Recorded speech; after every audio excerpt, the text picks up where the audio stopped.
So good afternoon, everybody, and welcome to our webinar on why you should audit your agencies and agency workers in 2021. Just a few quick introductions. We've got myself, Jared Mollison. I'm the Sales Director for Datum. With me, we've also got Neil Jackson. He's the Client Services Director.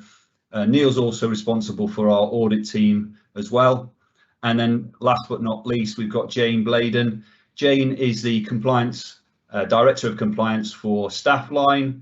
And for those of you who don't know Staffline are one of the UK's largest recruitment agencies, and they place around 60,000 workers every week within peak periods. So Jane's obviously very experienced at looking at compliance items on a high volume basis. So in terms of our experience, so what sort of qualifies us to talk about agency workers and their compliance issues? Well, between us, we've got, I'm sorry to say, almost 70 years worth of experience. So obviously we were really very young when we started out. But in terms of Datum as a business, Datum, we're not a recruitment agency. But basically, we help some of the UK's largest companies to manage their spend on agency labour, and as part of that, we ensure that all the workers and the agencies that they're using are legally compliant. The other thing that we also do that may be of interest to some of you that's on the call is independently we do audits. So anybody, large or small, doesn't matter how many workers you have, we actually go and do independent audits on your suppliers. So if you've got any concerns and you need help with that, please do get in contact with us after the webinar. Just a bit of housekeeping, I guess. So in terms of questions and answers, we'd really like you to have some questions. If you do, then please can you pop those questions into the chat field, and what we'll do, we'll answer those at the end, but if you can just populate them as we go along, then I'll pick all those up at the end. And then the final thing really before I pass you over to Neil is that we're using Teams for the webinar today. It's new to us for doing webinars, and we have had a couple of technical issues with it, just as a slight lag. So if there are any technical issues, please bear with us. Hopefully it won't spoil your experience. So without further ado, I'll pass you over to Neil Jackson. Thanks, Jared. I'm going to turn my camera off just while I'm going through the slides, if that's all right. My internet was a little unreliable this morning, and I don't want any stuttering and freezing to be down to anything other than my incompetence. So I'll just click on that. So why should you audit your recruitment agencies? I guess over the next 30 minutes or so, we're going to lift the bonnet on a few areas where Datum commonly uncovers issues where we conduct our audits, and we feel it's important that if a company doesn't have a Datum in place to manage their supply chain, they would benefit from having checks in place themselves. However, before I go into that, I thought it would be worthwhile having a quick overview of the recruitment industry. So the recruitment industry is worth over £42 billion of revenue a year to the UK economy. 89% of that is through the supply of temporary labour. So that means around 1.5 million temporary workers at any time. There are currently about 31,000 recruitment companies operating. And although there are some very large companies, no one has more than a 4% market share. The top 50 agencies by spend account for 64% of the annual turnover of the industry. However, 81% of the 31,000 companies have less than 10 employees. It's also a very dynamic industry, and there are 6,000 to 8,000 new recruitment companies being registered every single year. And actually 88% of them are less than a year old. So I guess you could say the average recruitment company is a single location, less than 10 employees, operating for roughly the last 6 to 7 years. And then in addition to that, there is a plethora of legislation and regulation which is continually being refined and needs to be adhered to. And this is before you consider any sector-specific legislation, such as for nursing and care, food and construction industries, for instance. And finally, if we consider how the industry is policed, we have the official government body, the Employment Agency Standard Inspectorate, which is actually only positioned as being reactionary, investigating complaints when they're raised. However, their capacity is continually reducing, and they only investigated 230 complaints in 2019, which was actually declining from previous years, down from just over 600 complaint investigations in 2015. And in addition to the government bodies, there are a number of trade organisations, all are voluntary, and they're there to provide support and guidance to the industry. But even the largest, the Recruitment and Employment Confederation, only has 5,000 members currently listed, which is less than 20% of the agency market. So whilst we've got a number of incredibly professional, substantial organisations, for the vast majority of the industry, we've got somewhat of a perfect storm in that there's a lot of new, inexperienced businesses lacking in any robust industry knowledge and internal governance. There's a significant and ever-changing legislation, and there's limited policing and support to ensure standards are being maintained. So what could possibly go wrong? Well, actually, there are plenty of areas where it could go wrong. Finding illegal workers comes with fines of up to £20,000 per worker. I'm going to talk in a little bit more detail around how agencies employ their temporary workers, and some of the schemes that are used can fall into the category of tax avoidance. Unfairly treated temporary workers can very quickly, easily and cheaply instigate employment tribunals. Paying the wrong rate of pay can result in compensation payments having to be made, sometimes years after the event, and breaches of health and safety can be very severe with fines and prison sentences. However, as a recruitment agency user, why should you care, as you'd think that a lot of these things are going to be the problem of the recruitment agency for them to deal with? Right, well, actually no. Whilst you can mitigate some risks by having good agreements in place with your agencies, with some areas you just can't. For example, legislation has recently changed so that if HMRC find that insufficient taxes have been paid by the temporary workers, they can invoke what's known as transfer of debt, whereby they can go to other parties within the supply chain for unpaid money.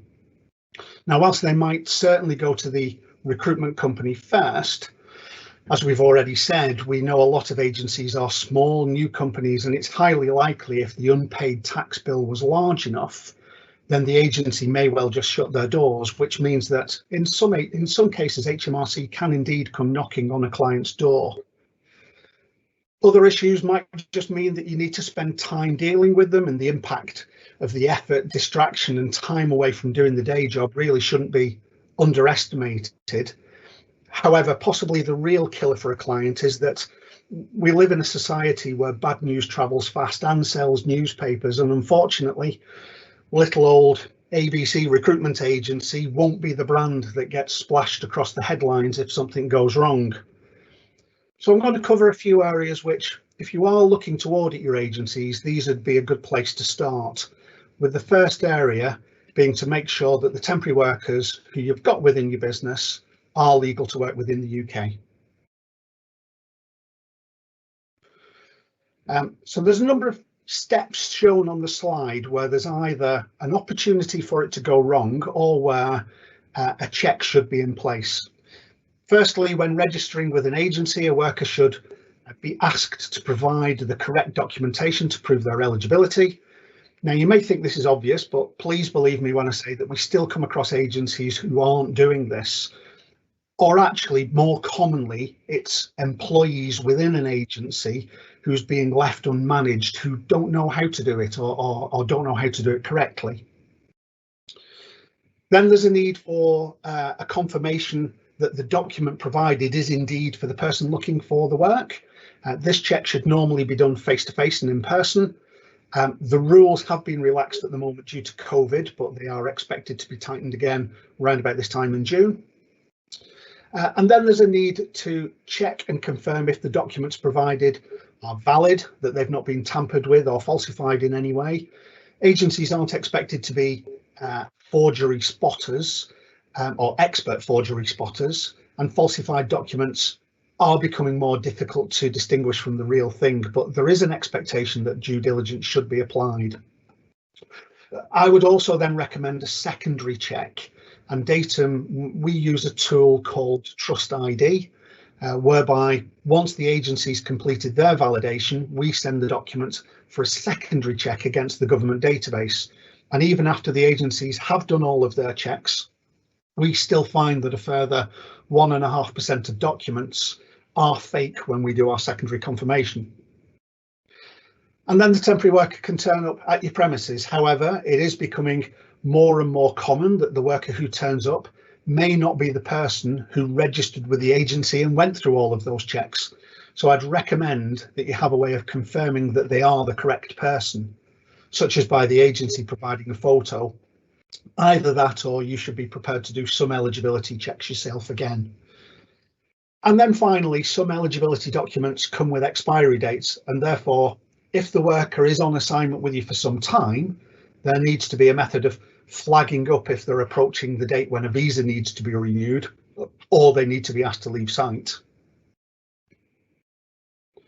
I thought I'd also share some statistics from Trust ID.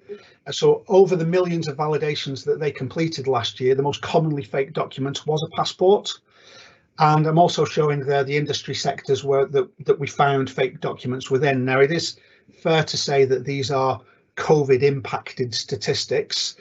So this might not be representative of a normal year. For instance, the hospitality sector and temporary workers within the hospitality sector were severely impacted last year. So these might change as we get into 2021 and 22. But just to hammer home why I think these checks are so important, I'll give you one final statistic. In the latest government report, which was admittedly for July to September 2019, what do you think the total value of penalties was that were issued by the Home Office due to finding illegal workers just within that 3-month period? Well, the answer was actually just over £10 million. There were 574 different organisations that were fined just within that 3-month period, which involved the finding of 900 different illegal workers. The next area we're going to look at is how temporary workers are employed. Those who don't commonly deal with agencies may think that the recruitment agency employs the temporary workers themselves, accounting for their taxes and accruing their holiday pay. However, within today's recruitment market space, this is actually quite uncommon, and many agency suppliers are either too small to cope with the volume of administration that managing the temporary worker payroll brings, or they simply choose to outsource it for commercial reasons. So there are two main camps that temporary workers tend to fall within. Limited company or personal service company workers. This was very common for workers who earned £15–20 per year upwards to work through a limited company, as it made it very tax efficient and it allowed the worker to increase their take-home pay. However, legislation changed in April this year, which put the responsibility of determining whether a worker should be a limited company or not onto the client. The change also meant that if the client doesn't make a decision around whether they can be a limited company, or if they don't go through a proper process when making that decision, then the client will actually be responsible for payment of any unpaid taxes. Now, I'm going to leave IR35 there, as it's such a big topic that it would probably need its own series of webinars to discuss it properly, but please let me know if you need any more information on it. And the other main area are umbrella companies. And these are companies who are in existence just to run outsourced payroll services for the likes of recruitment agencies. Many umbrella companies are incredibly good, robust, ethical companies. However, there are hundreds of umbrella companies currently operating, and as you would expect, for every good company, there's probably 10 others who are out for profit. There are also a number of different schemes which are operated by the umbrella companies. Mini umbrella company schemes have been in the headlines a lot over recent weeks. This is where the umbrella company sets up numerous smaller companies and benefits from paying a reduced level of tax by putting people through those smaller companies. There are self-employed schemes, and these can only be used in certain circumstances where workers aren't being supervised, but in my experience, they are far more commonplace than they should be. And then there are hybrid schemes where the worker is self-employed, but they pay taxes through the umbrella company as though they are employed, which means that they are under the radar of HMRC for tax, but the worker is then not eligible for minimum wage, holiday pay, etc. And all of these schemes are actually legal, but they do exploit tax loopholes, which means that either the agency, the umbrella company, or the worker can benefit from receiving more money out of the same charge rate that's charged to the client. However, in all the audits that I've ever seen, I've not yet seen a worker receive this benefit. There are a number of other things that you need to be aware of with umbrella companies. Firstly, the worker will probably be charged a timesheet fee of between £10 to £25 per timesheet, regardless of the number of days or hours that they've worked on that timesheet. And also, most umbrella companies will pay out holiday pay as they go, which means that if a worker does take annual leave, or when a worker does take annual leave, they'll have already been paid out their holiday pay, and therefore they don't get any money when they're not actively working. Now, looking at this a slightly different way, you could argue that the industry is incentivizing workers not to take holiday, which then becomes a breach of other legislation. And rolling up holiday pay in this way also complicates matters with the agency worker regulations, which I'll mention again on the next slide. Now, there was lobbying in Parliament earlier this week, which could actually have seen the umbrella industry being shut down. And thankfully, this hasn't happened, as there are actually some real positives in using a good umbrella scheme. However, I would recommend that if you encouraged your agencies to use umbrella schemes, they only use those that are FCSA accredited, as these do go through a formal annual audit and they need to adhere to certain standards. And if you do want to do any audits yourself, then having sight of a worker payslip from time to time will reveal most things that you need to know to ensure your workers are being looked after and you're minimising your risks in this area. And the final area I'm going to look at today is pay rates that a temporary worker receives. We have a number of pieces of legislation which safeguard temporary workers around their pay. However, 139 companies were reported last year as having breached the national minimum wage by a total of £6.7 million. All of this money had to be repaid to the affected workers, and the end client ended up having to pay the bill for that in the vast majority of cases. Somewhat unfortunate in a way that Tesco was by far the largest offender, accounting for over 5 million of the £6.7 million total. And it was unfortunate in that Tesco were actually very honourable about the situation, and they realised and they reported themselves that there had been an issue. However, their name was still used on the headlines on the report, and you really had to dig into the small print to understand the reality of the situation. And there are actually a number of ways that you can inadvertently breach minimum wage and impact on pay rates. Firstly, if mandatory deductions are applied to a worker's payslip, these need to be taken into account, such as people being charged for uniform or parking. Also, if a worker needs time to change clothes or wait in a queue at a security gate or undertake a mandatory induction, they should be paid for the time that it takes to do these things and not just from the point that they actually start work. The agency worker regulations were introduced over 10 years ago with the aim of ensuring temporary workers are afforded certain rights and benefits equivalent to a comparable permanent employee. Some of these rights kick in after 12 weeks of service, so there needs to be a method of not only monitoring the length of service of every temporary worker you use, but also determining which permanent employee they're going to be compared against. And finally, holiday pay. As I mentioned on my previous slide, many umbrella companies will roll up holiday pay, and this needs to be considered when comparing a temporary worker's benefits to an employee for AWR purposes. But even if holiday pay is accrued, to pay the temporary worker when they take annual leave. You should also ensure there's a mechanism in place that pays out any unused holiday pay at the end of the assignment if the temporary worker hasn't used it.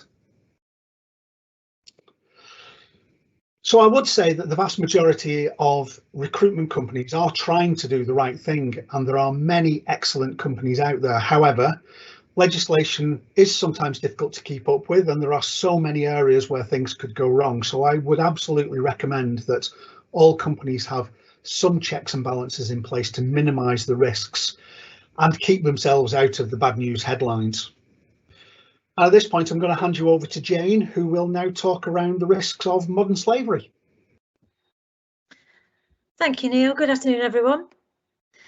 The consequences of engaging with businesses in your supply chain that do not have the right due diligence checks in place can be disastrous for you. And on this slide, there's just a selection of some recent bad news headlines in the last few months.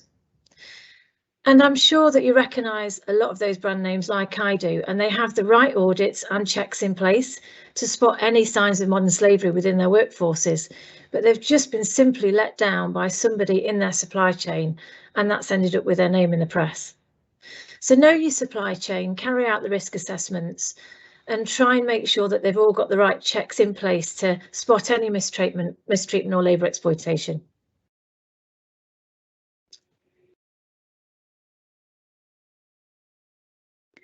Key is to create a hostile environment for potential traffickers or organised crime gangs. So try and understand from a trafficker's view why your business might be attractive to them in order for them to drop workers in and take those workers' wages, amongst other things. So if you can make it difficult for them to operate and make your business undesirable for them, then they'll go elsewhere. And of course, if everybody puts the right level of due diligence checks in, then we stand a chance together of trying to get them out of the UK. But put up the barriers, make it difficult for them, any obstacles that you can think of. They will thrive in an environment which is not worker-centric, which they may think there's a large volume of workers going in at shift start, and their mixed bag, their handful of workers might actually get lost in the mix. So just bear that in mind. So if we look at the risks, while size and scale is a great strength for any business, it can also be a risk. So having the basic checks in place and embedding modern slavery awareness right the way through your training with your permanent members of staff and all the awareness on the sites with your workforce, then as you grow and expand your company, it's just a case of increasing the number of checks. But trying to embed a whole new strategy on spotting signs of modern slavery into an already sizable organisation can be challenging. And as you expand, you may be going into different sectors which you're not familiar with or are new to your business, but more like GLAA regulated sectors such as agriculture or food production. So bear in mind that if you are starting to supply into these sectors, they're going to need a closer focus because they're a higher risk for modern slavery. But just note that the regulators have reported in the last few months that logistics, warehousing and constructions are also increasing in the figures. You may supply to clients that maintain a prominent and distinguished position within the marketplace, as I'm sure you guys do. So upholding reputations of operating in a socially, ethically way, you need to protect their brand as well as your own. So work closely with them. The best partnerships and the closer, transparent partnerships are the best way to collaborate on any issues and share key learnings. So if we just fast forward to the first day of the audit, just some hints and tips from me really to prepare in advance of that audit day. Once you know the full list of your businesses and your supply chain, lay out your expectations and let them know what you are going to audit on the day. Prepare them, let them get all the documentation in advance. It will also help you make sure that you'll spot any gaps that they may have, and you can work together on the day of the audit to plug those gaps. But it will ensure that your day of the audit runs as smoothly and efficiently as it can do. And draft a service level agreement outlining your expectations. It need not need to be war and peace, but your suppliers will want to meet your expectations, if not exceed them. So give the chance to do so. As a preventative measure, processes and safeguards, review their supplier policies, see what they've got in place with regards to spotting signs of modern slavery. What's their strategy on it? What work streams do they have in place? Do they have a modern slavery champion? Have a chat with them. Identify if any subcontractors are used right from the moment one, because if there are subcontractors used with your supplier, then you'll need to put them under as equal scrutiny as you would do with the main supplier.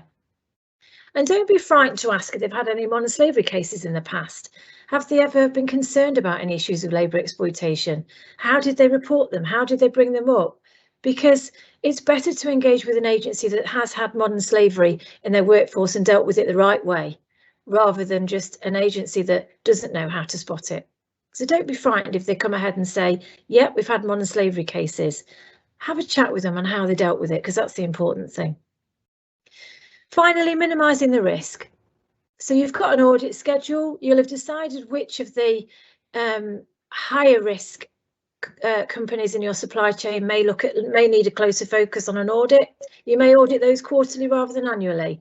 But in between your audits, monitor their activity closely.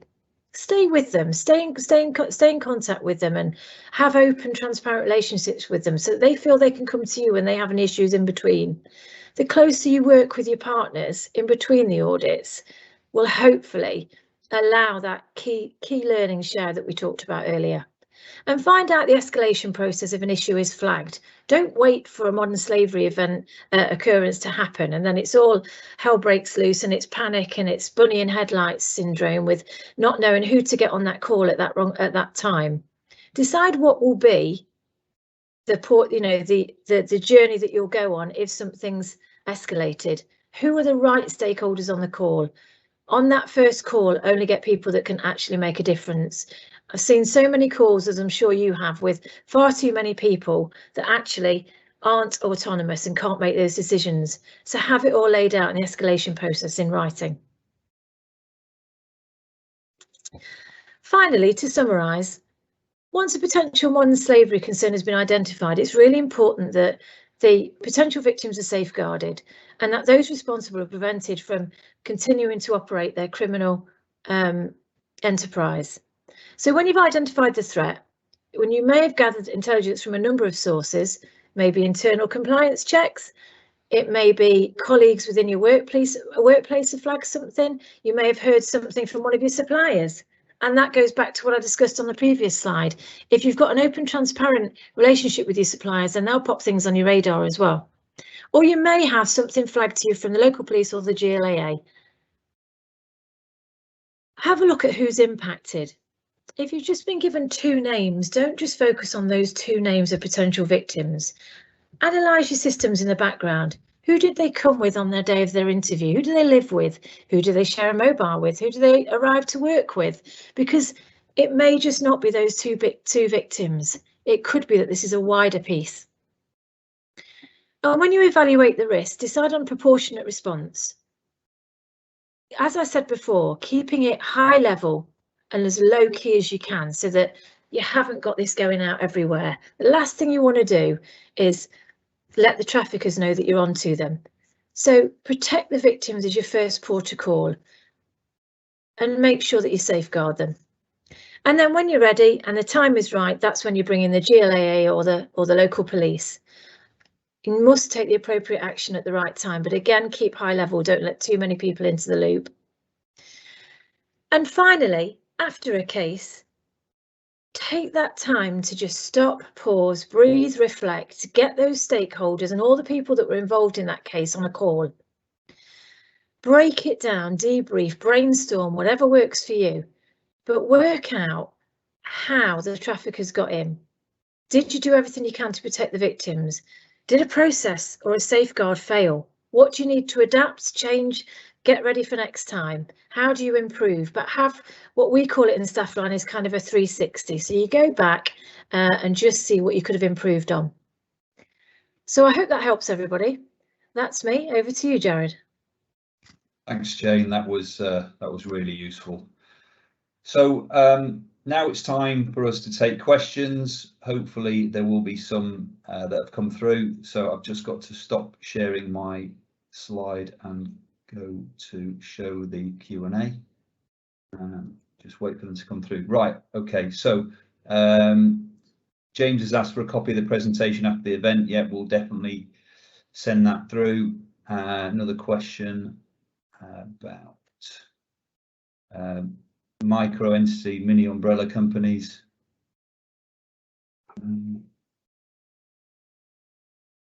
Right, okay, well, so what I'm going to ask a question actually, and it'll be to Neil, and it's really about the mini umbrella companies. And obviously they're not technically illegal. They're sort of against the spirit of what HMRC would want an umbrella company to do. How would you suggest that a company would check for that if they wanted to do it themselves? I think there's I will answer your question, but I'll say something beforehand. I think there are probably more issues within umbrella companies and schemes that umbrella companies are operating currently, just because of the legislation around IR35 being introduced at the start of April. So I think what happened was you had a lot of temporary workers that were earning a reasonable take-home pay that were looking for the next best thing once they could no longer be a limited company worker. So I think the limited company loophole is now being closed and very much under the spotlight of HMRC. I think the next thing that will happen is the umbrella industry will also become under the spotlight. So some of the schemes that I've mentioned will probably become less and less prevalent as time goes on anyway. However, to answer your question specifically, the mini umbrella companies, so the benefit, if you like, of using them is that there are dozens, hundreds of companies that are set up by the umbrella company. Each of them only employ 1 or 2 temporary workers, and those mini companies will pay a flat rate VAT and don't have to pay any employer's national insurance for a period of time. So client gets charged the same amount of money, and there is certain taxes that just don't have to be paid. The way of spotting it is really, I suppose I covered it a little bit in my speech, in that if you find a payslip from the temporary worker, first thing that you want to look at is a payslip has to include who the employer is on the payslip. So if you look at who that is and start to pull on that thread. So firstly, is it the agency's name, which Jane is on from Staffline, and Staffline employ or they process the payroll personally for the vast majority of them temporary workers themselves. So it would say Staffline on the payslip. If it's through an umbrella company, it should then say somebody like a Brookson or whoever the umbrella company is. Some of the largest umbrella companies are very well known. If it doesn't say them, then actually it's worth digging a little bit deeper, because it might say something which sounds like the umbrella company's name, but they've put a few letters at the end of it. So pull on the thread and start asking the agency, or look on Companies House and see when the company was registered, how many directors it's had. One of the common factors with many umbrella companies is they tend to have non-UK nationals as the company directors. I think the BBC report said a lot of them were Filipino, thank you. So looking at Filipino names, or certainly British names initially quickly swapped out by Filipino directors. So certainly looking at the payslips, I suppose there was a very short way of answering the question, whereas I took 10 minutes to do it. Thanks for that, Neil. Right, so if there's any more questions, please put them in the Q&A in the chat field there. If not, I think we're going to wrap it up, and what we'll do is everyone who attended will get a recording of the webinar, so you can go back and watch it again. I'm sure you're desperate to do that, but there might be some key points in there that you want to go back and just review. And also, if you've got any questions that you come off the call and you think, we should have asked that, please get in contact with us, email through, and we'll point it in the right direction, whether it's Jane or Neil or somebody else within the business to answer, and we'll come back to you with an answer. So I haven't seen any more questions coming through. So thanks ever so much, Jane. Thanks, Neil, and thanks everyone for attending. Hopefully you found it of use, and keep your eye out. We'll be doing some more of these in the next couple of months, and hopefully we'll see you there. Thanks, everyone. Thanks all. Bye-bye. Bye.